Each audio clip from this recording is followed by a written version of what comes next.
Like I'll run again. Good night, Seattle, I love you.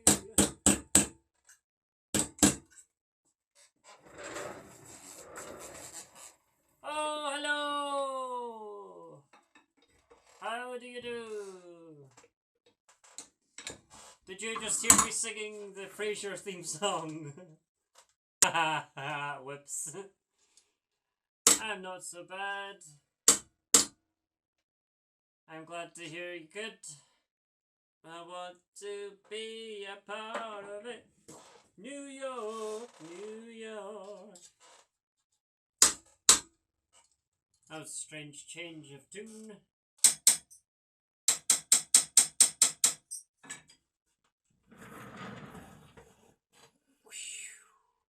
Now flat.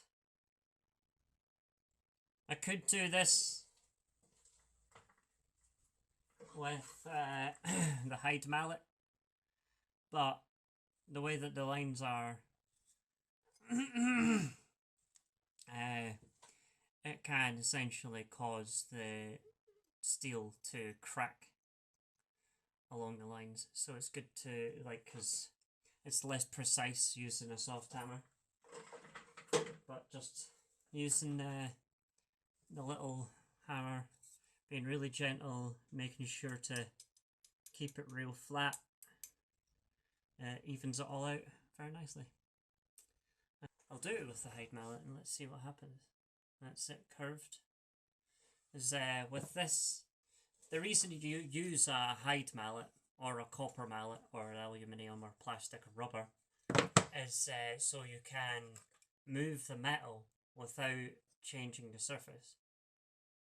So this is stainless steel, so I would use something like hide or copper, excuse me, to hammer this as hard as I want, and it won't make any hammer marks in the surface. Whereas with that, if I don't get it bang on square, I run the risk of putting a line in it. I'm not done this with it. Ah, you motherfucker! Oh, I just battered my hand off that stick. I've not done this with a hide mallet in a while.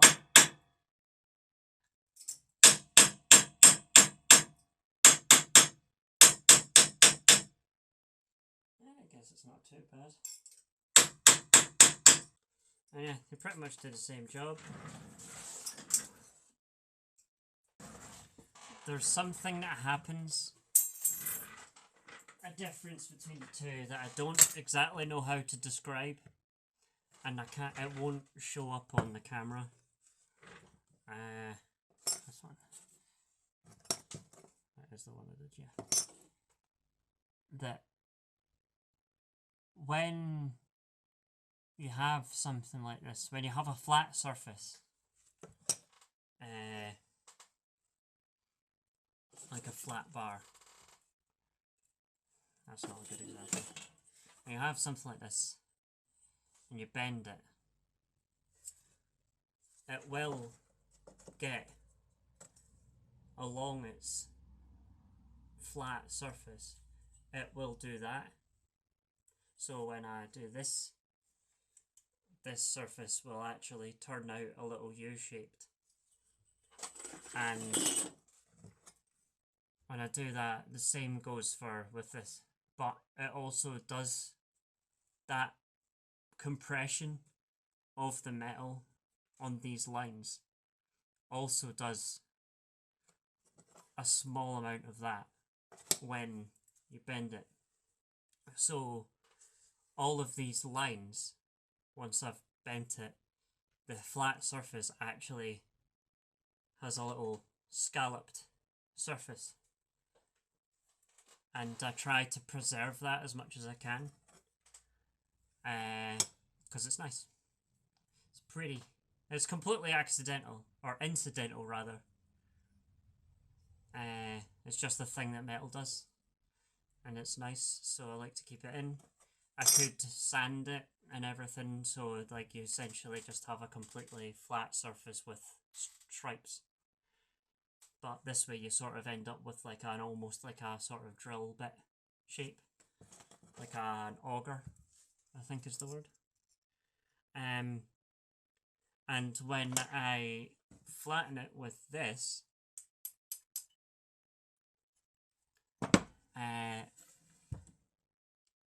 you absolutely won't be able to see this.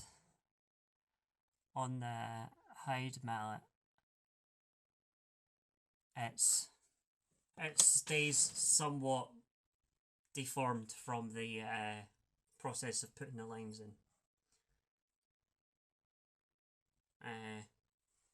And I've started doing it this way because it seemed like probably more efficient to get it flat, but I haven't actually considered if it changes the finish.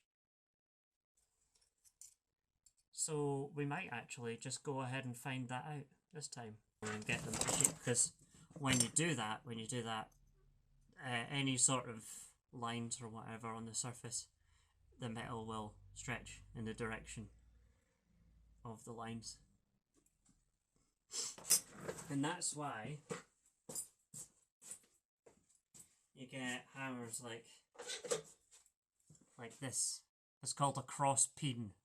You know how you get a ball peen hammer, which is a ball end and a flat end. You know, it's just basically two useful shapes of hammer. What the cross peen is used for in a blacksmithing hammer is when you hit with a round or flat surface, it spreads the metal in every direction. Whereas when you do this and you hit it, it spreads in that direction. It will still go a little bit that way, but mostly it will go that way. So for something that you want to spread wide, like say you have like a where is it? For instance, you have a piece of metal that is this shape and you want to have a wider end on it to make a chisel, you would hammer it like that with a cross peen to spread the metal more efficiently that way, instead of hammering it, then setting it. Instead of hammering it flat and then having to dress it back again and square it all up, you would just do that and it spreads it much more efficiently. That's the secret of the cross peen.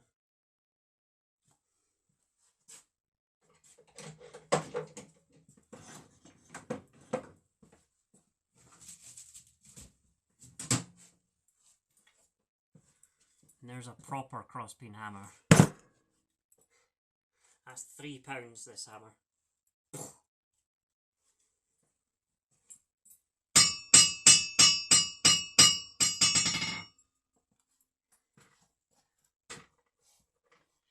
Secrets of the cross peen. Learn secrets of the peen.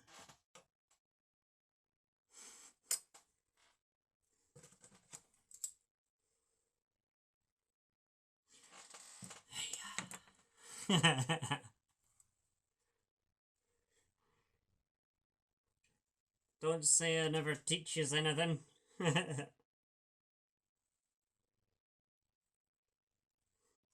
I'm going to mark them so we can remember which one's which. This one is how do we mark them? How do we write it? This one is the hammered one. Let's go for hammer, and this one will be mallet. Now I just need to be able to grind that off. Oh shit. H for hide also works for the other one. But does M work for hammer? No. So there we go, we have hammer and mallet. Because They are two completely different things.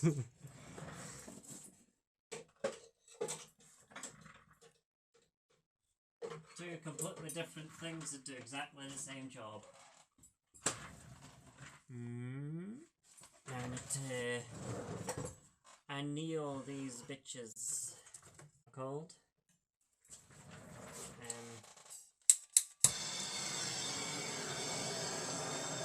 Because my desk is made up of so this is totally fine.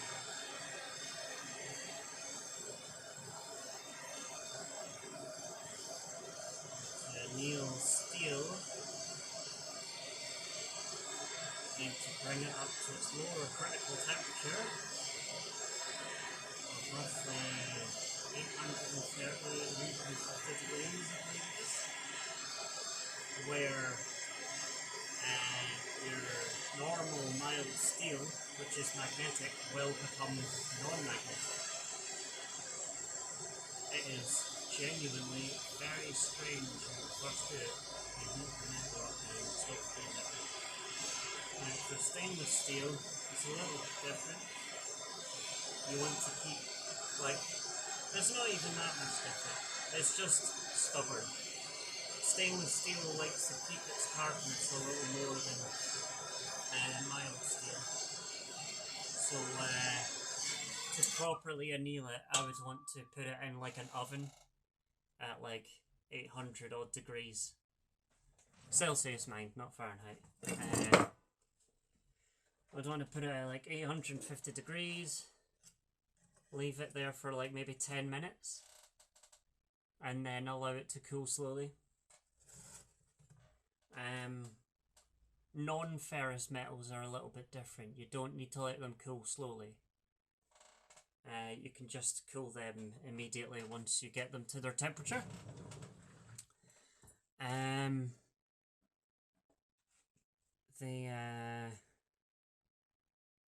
Which I find strange because I'm a blacksmith. I started out from coming from steel, but it's actually more usual to be able to quench them than it's not. So steel is the weird one.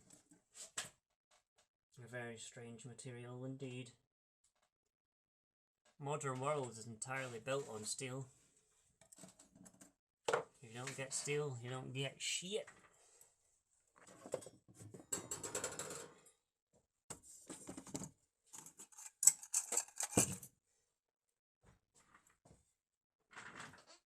Just let those cool down for a minute.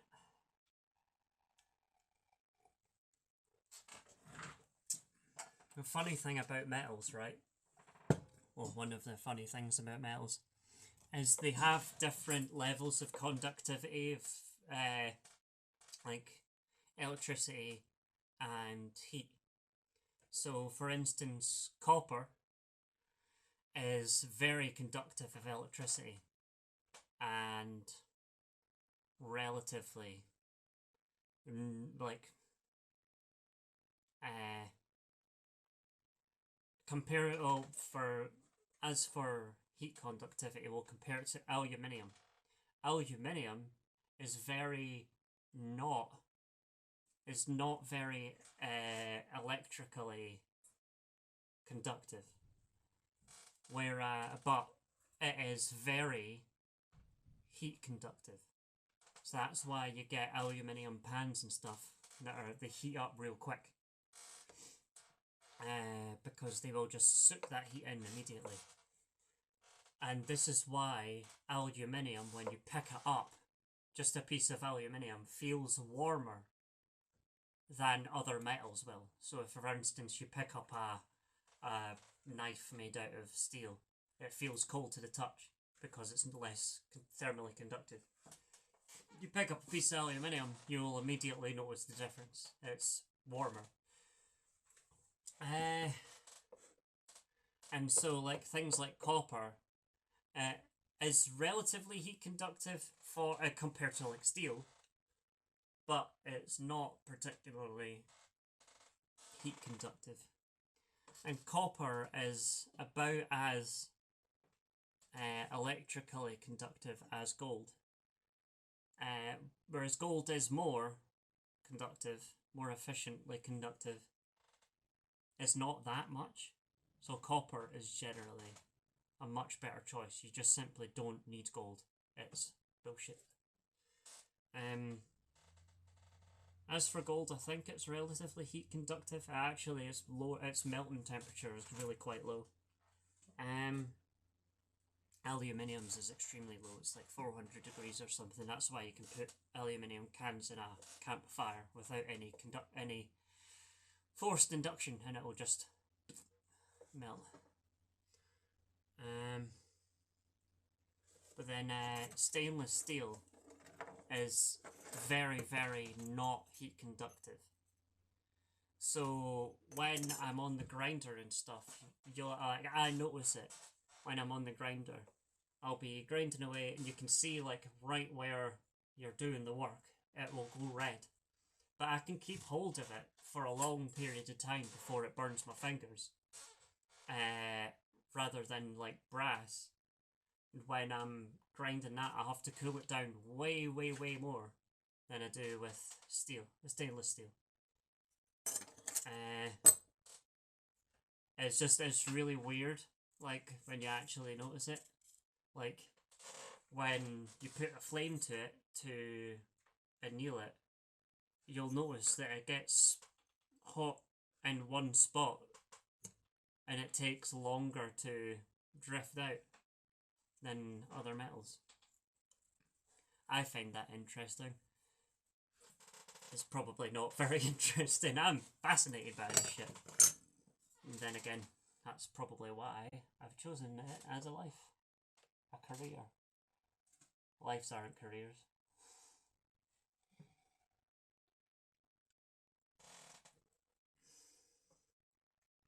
Titanium. Very, very not heat conductive. That's another one that is actually even quite difficult to get it to spark. Its melting temperature is very high. It's a very stable metal, and it doesn't like to get hot, really. It's very strange. It's weird stuff, titanium. Very, very weird. But the sparks are bright white, and they will leave a line in your eyes like you've looked at a light bulb.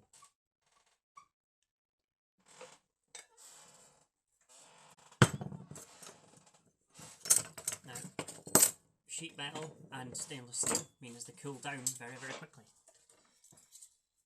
Hey, get over here. Whee!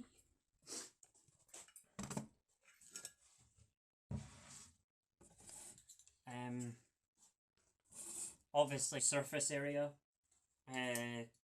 plays a big part in how quickly things heat up and cool down.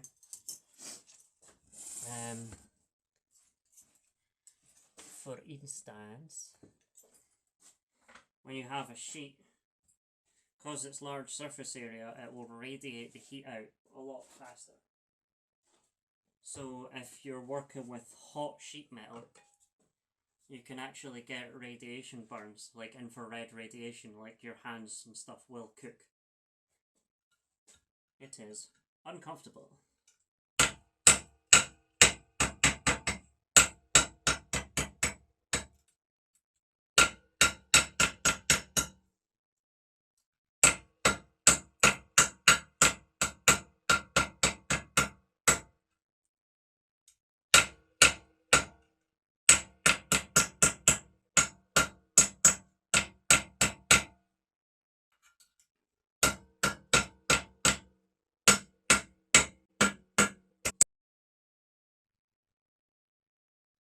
Anything? I don't think anyone's left here. But that thing that I did with showing you the... Hopefully it'll have recorded so I can turn it into a video and you'll be able to see the rest of that.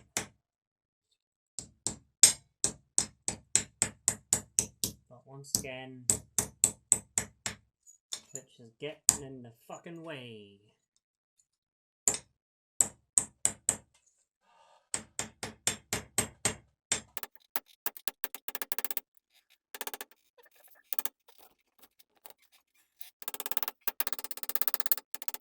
can see here.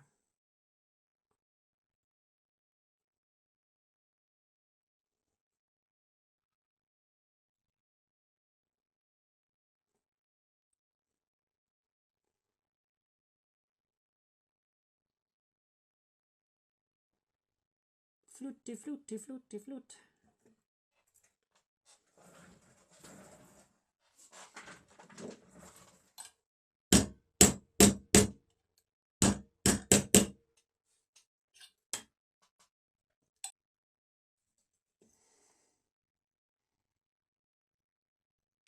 Ultimately,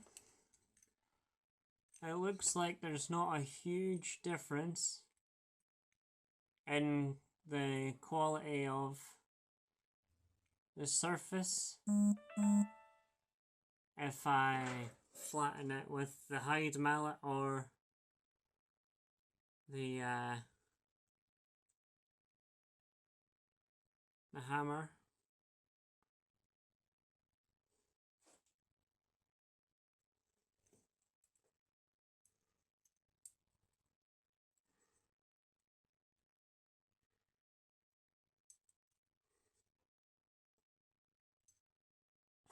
Oh, haha.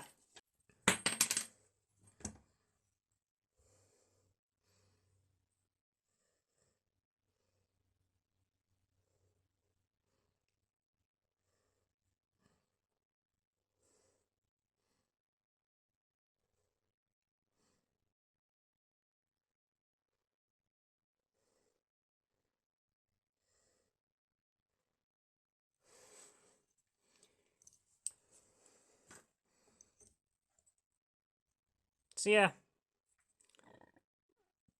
they look virtually indistinguishable from each other, which is good to know.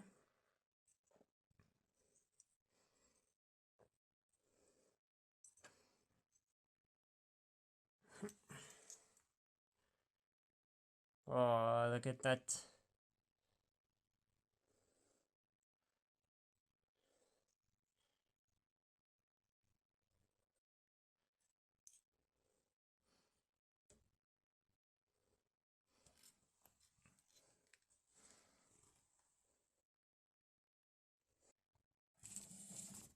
Gonna just super quick grind these.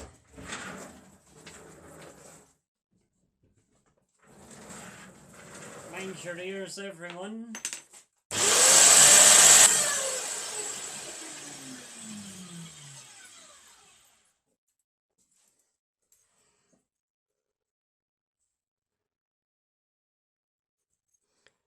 You can see the shape a little more here now with the grind marks.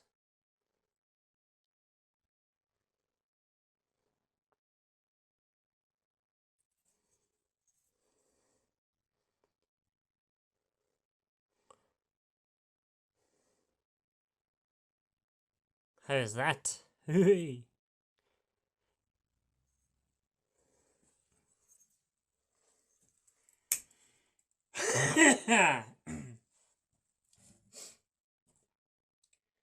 Right, I don't think anyone's here, so I'm not going to do much of a sign off other than just to say goodbye. Thank you for joining. Fuck yeah. I can't do that with that hand properly. There we go. Booyah! See you later! It was the part where I was analysing these. Let's have a look. This one's hammered. This one's mallet. Let our powers combine! We'll just stick with one first, so we can have a look at it. If it'll focus, there we are. Or not, right. So,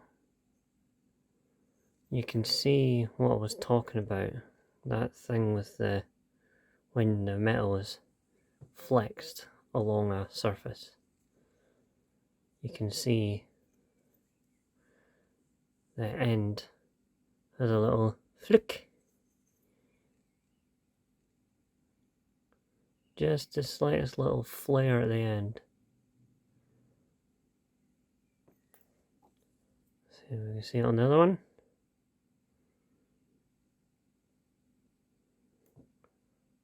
There you are. That little flick. You flicker. And essentially the idea is that when I do this across the metal with the stripes, these chisel lines will splay a little bit, and you can actually see it a little bit better now that I've ground the ends a little bit. Grinded? I say grinded most of the time. There's a little sort of bloop bloop bloop bloop all the way along. Now, I don't think there is a huge deal of difference. In fact, I don't think there is any. You can see the fluties on this one quite nicely. That's a good point, actually. You can see them quite prominently there. Wonder if there's anywhere else you can see them so well.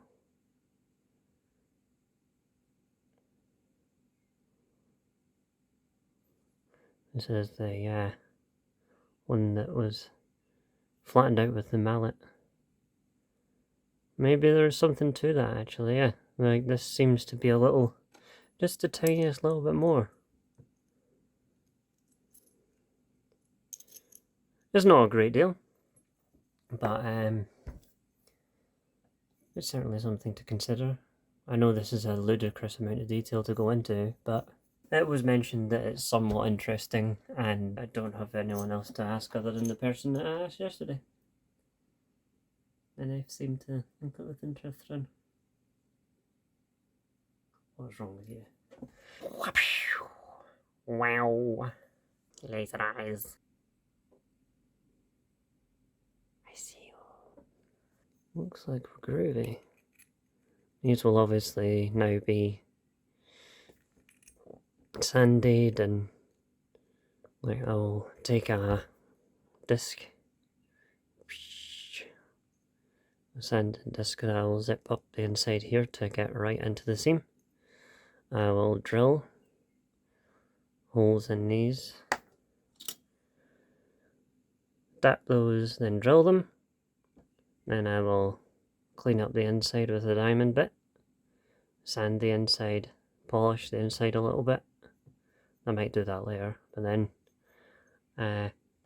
we'll probably, since we've been going on about the detail of these ones, that they have this slight groove, this fluty shape, I will actually do the first level of sanding across this with the little disc, so it doesn't just take off the tops of the peaks. It will conform, and then I'll start probably on like 300, 400 grit with the sanding, and use the edge of the disc to try and to polish or buff these up, to try and preserve as much of that texture as possible. And then we'll see if we can actually see it at the end. Yeah, that's all for now, everyone.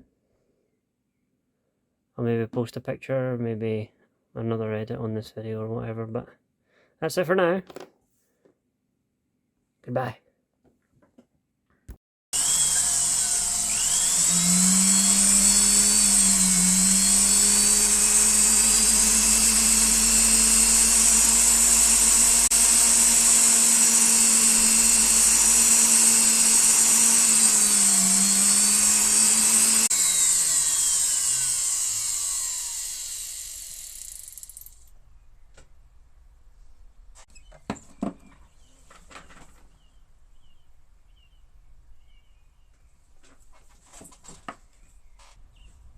I just did a quick buzz on the Sunday disc so that you have a view of what I see. I don't think you'll be able to see it in this much detail on the stream. I'll be using this disc to clean them up in sections, and that will help prevent taking the peaks off.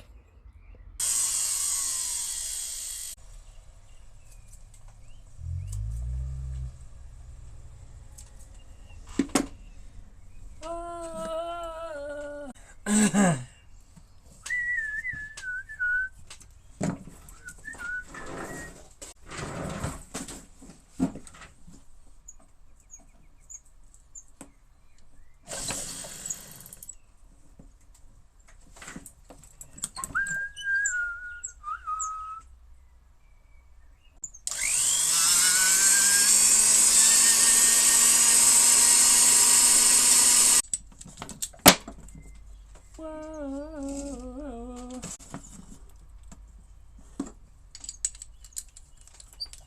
Diamonds.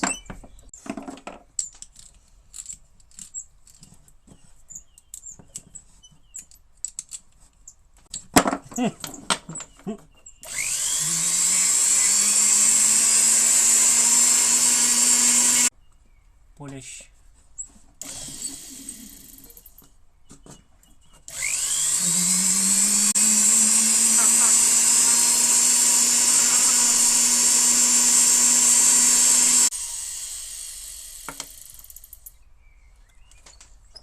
This brush bristles point that put polish on them.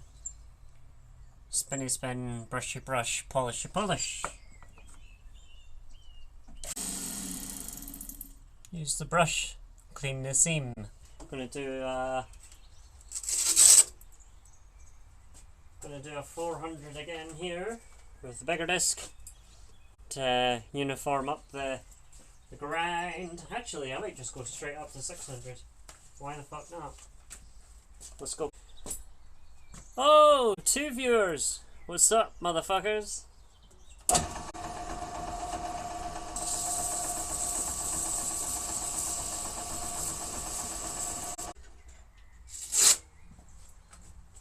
Whoa, mysterious viewer.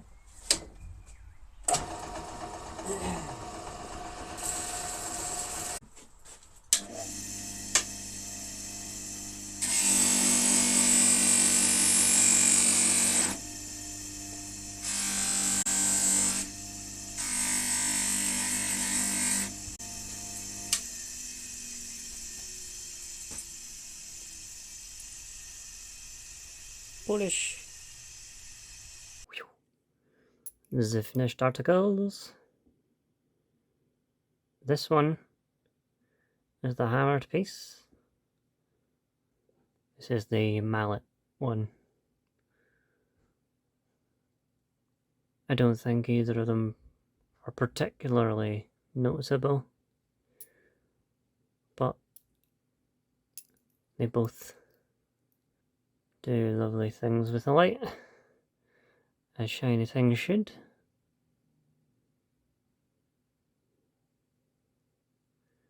A little bit more visual interest. This is Daughter of Mercury. I am Sarah.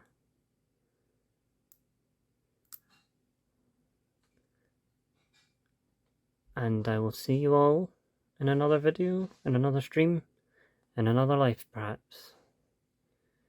Love you all. Okay.